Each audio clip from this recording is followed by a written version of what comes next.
할렐루야. 오늘 또 기도의 자리에 나오신 모든 여러분들을 환영하고 축복합니다. 우리는 사순절 기간을 보내고 있습니다. 사순절은 부활절 전 주일을 뺀 40일의 기간입니다. 우리는 이 시간 동안 주님께서 보여주신 그 십자가 사랑을 기억하고 또한 그 사랑에 감격하며 지내게 됩니다. 우리는 주님께서 지내신 또 이 땅에서 보여주셨던 그 모습들을 보면서 우리도 주님처럼 살아가기로 그렇게 다짐하고 또 그렇게 결심을 하게 됩니다. 하지만 연약한 인간이기 때문에 참으로 그 결심을 다 지키기는 쉽지 않습니다. 그러나 우리는 하나님의 자녀입니다. 여전히 오늘 또 죽고 또 죽어 우리는 날마다 주님 앞에 나가는 존재들입니다. 예수님께서 십자가를 지시기 일주일 전 이제 주님께서는 예루살렘을 향해 걸음을 옮기셨습니다. 십자가를 져야 할 때가 왔음을 알고 계셨습니다. 그 주님의 발걸음을 묵상해 보면 참으로 얼마나 무거웠을까 이러한 마음이 듭니다. 그리고 일요일이 되어 예수님께서는 어린 나귀 새끼를 타시고 예루살렘을 향해 입성하십니다. 그 길은 십자가의 길이었기 때문에 주님의 마음은 편치 않았을 것입니다. 그렇게 주님은 묵묵히 그 길로 나아갔습니다. 그러나 이 하나님의 뜻을 모르는 수많은 무리들은 종려나무 가지를 흔들며 또 옷을 바닥에 깔고 예수님을 환영했습니다.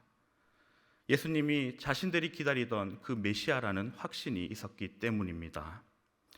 그들은 정치적인 메시아를 항상 꿈꿨습니다. 다윗 왕과 같이 권력과 그리고 군사와 힘을 가진 메시아가 자신들에게 와서 자신들을 괴롭히는 로마 모든 군대를 무너뜨리고 다시금 유대 민족이 큰 힘을 갖는 나라가 되기를 소망하였기 때문입니다. 그래서 날마다 힘든 가운데 살아갔지만 여전히 그들에게는 메시아가 오실 것이라는 그러한 기대감이 그들 속에 있었습니다.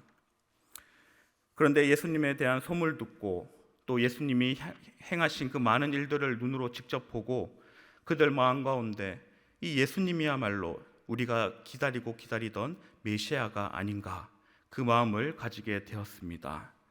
그래서 메시아 예수님이 예루살렘에 입성하게 되자 많은 사람들이 몰리게 되었고 그리고 소리 외치며 기뻐하였습니다.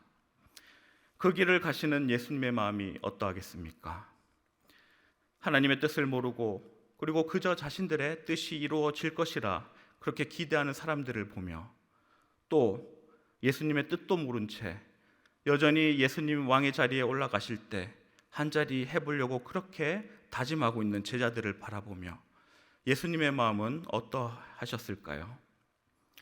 우리가 읽은 말씀은 예수님께서 십자가를 지시기 하루 전 그리고 이제 군사에게 잡히기 직전의 말씀입니다.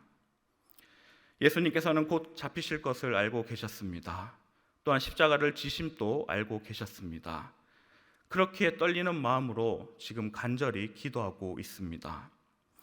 인간의 몸으로 이 땅에 오신 예수님은 이 십자가를 생각할 때마다 두려움이 닥쳐왔습니다.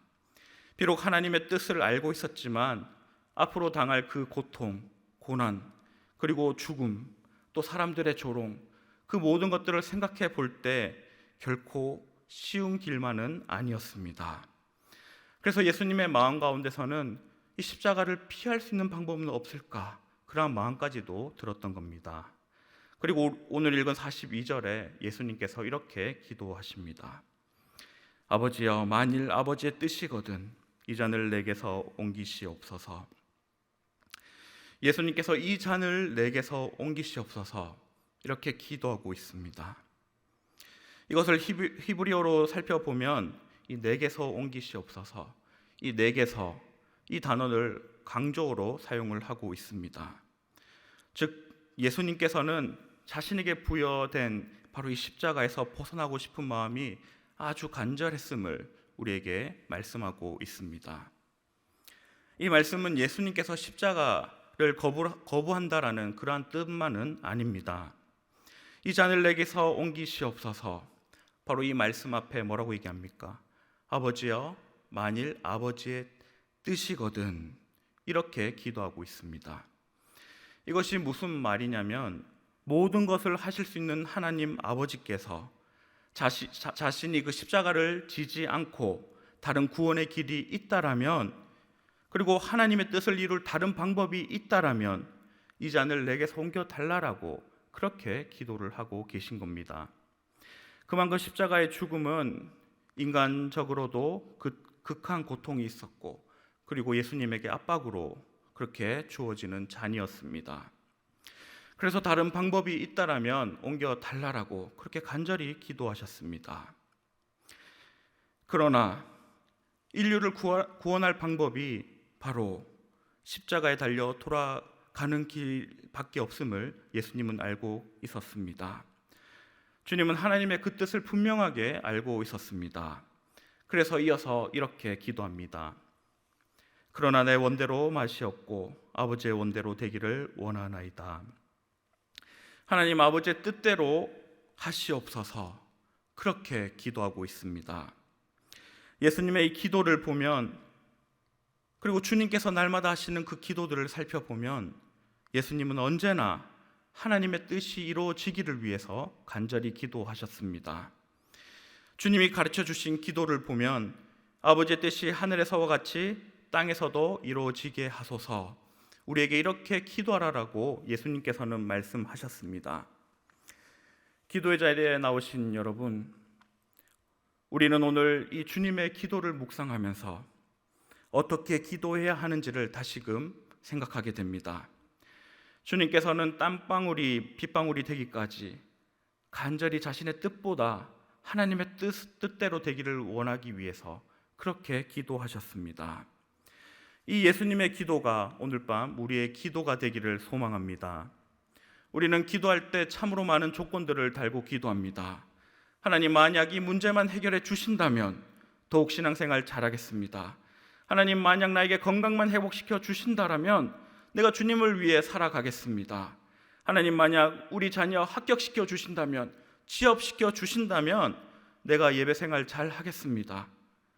우리가 드리는 기도를 곰곰이 생각해 보면 얼마나 많은 조건들이 있는지를 모릅니다. 그리고 그 기도에 응답이 없으면 하나님은 없어, 내 기도도 들어주지 않는 하나님은 필요 없어, 그렇게 우리는 주님을 외면하고 맙니다. 그러나 오늘 예수님께서 보여주셨던 이 기도는 나의 뜻을 강구하는 것이 아니라 바로 하나님의 뜻을 구하는 기도였습니다. 비록 마음 가운데 두려움은 있었지만 그럼에도 불구하고 자신의 삶을 통하여 하나님의 뜻이 나타나기를 간절히 원하셨습니다. 예수님께서 예루살렘에 입성하실 때 수많은 무리들이 주님을 따랐습니다. 그러나 그토록 환호하던 그 사람들, 결국 예수님의 모습을 곰곰이 지켜보고 있자니 자신들과 뜻이 다른 것을 발견하게 됩니다. 예수님께서 힘없이 로마 군사에게 끌려가는 모습을 보게 됩니다. 그리고 이제는 그들이 환호가 아니라 저주하기 시작합니다. 하나님의 뜻도 모른 채 그저 나의 뜻과 다른 나의 기대를 이루어 줄 수 없는 그 예수님을 십자가에 못 박으라 그들이 외치기 시작했습니다. 그렇게 예수님을 십자가에 못 박으라 그렇게 사람들이 나오기 시작했습니다. 이것이 연약한 인간의 모습입니다. 그리고 하나님 뜻을 모르는 무지한 우리의 모습이기도 합니다. 우리는 날마다 기도하지만 하나님의 뜻보다는 나의 뜻을 위해 기도할 때가 많습니다. 그러나 주님께서는 바로 하나님의 뜻을 위해, 그 하나님의 뜻이 나의 삶을 통해 이루어지기를 간절히 기도하셨습니다. 그리고 기도할 때 43절을 보시면 천사가 하늘로부터 예수께 나타나 힘을 더하시리라. 천사들도 예수님의 기도를 돕습니다. 함께 격려하며 힘을 돋구어 주었습니다. 예수님께서 하나님의 뜻을 온전히 이루실 수 있도록 그렇게 힘을 실어주고 있습니다. 하나님께서는 결코 우리에게 감당치 못할 그러한 일들을 주시지 않습니다. 우리가 감당하지 못할 시련도 주시지 않습니다. 능히 감당할 일을 허락하시며 그리고 그 일들을 통하여서 하나님의 뜻을 이루시기를 원하고 계십니다. 우리는 그렇게 하나님의 뜻을 알고 그리고 그 뜻을 이룰 수 있는 그 힘을 달라라고 간절히 기도하며 나아가야 합니다. 이 밤에 우리가 간절히 주님을 향해 또 주님의 뜻을 놓고 간절히 기도할 때 바로 그 천사들이 또한 성령님께서 우리를 도우실 겁니다. 나의 뜻이 아니라 하나님의 뜻을 놓고 기도할 수 있도록 우리들에게 힘을 더하여 주실 겁니다. 성도 여러분, 이 예수님의 기도를 기억하시기를 바랍니다. 이제는 우리의 생각은 십자가에 못 박고 하나님의 뜻을 구하며 기도하며 나아갑시다. 십자가를 진다라는 것이 무엇입니까? 내 생각을 십자가에 못 박는다는 뜻입니다.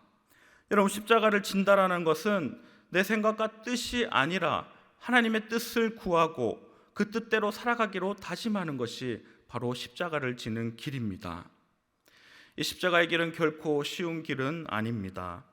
불쑥불쑥 나의 생각이 올라오고 나의 욕망이 솟구쳐 올라옵니다. 세상의 비웃음과 조롱 가운데 주님의 뜻이 틀렸다라는 이러한 생각이 들 때도 있습니다. 여전히 발버둥쳐도 변하지 않는 나의 모습, 여전히 변하지 않는 우리의 가정의 문제들, 또 수많은 문제들을 보며 낙심할 때도 너무나 많이 있습니다. 그러나 기억하십시오. 하나님 여전히 일하고 계십니다. 내일을 모르는 우리는 염려할 수밖에 없습니다. 그리고 낙심 가운데 살아갈 수밖에 없는 존재입니다. 그러나 하나님께서는 여전히 그 뜻을 이루기 위해 우리를 사용하고 계십니다. 나 혼자서는 결코 십자가를 질 수 없습니다. 그렇지만 주님께서 그 십자가를 함께 들고 가주십니다. 바로 하나님의 뜻대로 살아갈 수 있는 힘을 날마다 우리들에게 공급해 주십니다. 이 십자가는 고난의 길이지만 결국 그 끝에 누가 있습니까? 예수님. 바로 예수님께서 그 끝에 서 계십니다. 이미 그 길을 먼저 가셨고 그 길 가운데 승리를 허락하셨으며 우리에게도 그 승리를 주신다라고 약속하셨습니다. 먼 훗날 여러분, 주님 배울 그날이 분명히 올 겁니다. 여기에 있는 사람 한 사람도 빠짐없이 모두가 주님 앞에 서게 될 것입니다. 그 주님의 못자국 난 그 손을 바라보며 기쁨으로 주님을 배울 바로 그날을 소망하며 살아가시기를 바랍니다. 오늘 말씀을 기억하며 나의 뜻이 아니라 하나님 아버지의 뜻대로 인도해 달라고 우리 간절히 기도하며 나아갑시다. 이 밤에 주님의 십자가를 지고 하나님의 뜻을 위해 기도하는 저와 여러분 되기를 주님의 이름으로 축원합니다. 기도하겠습니다.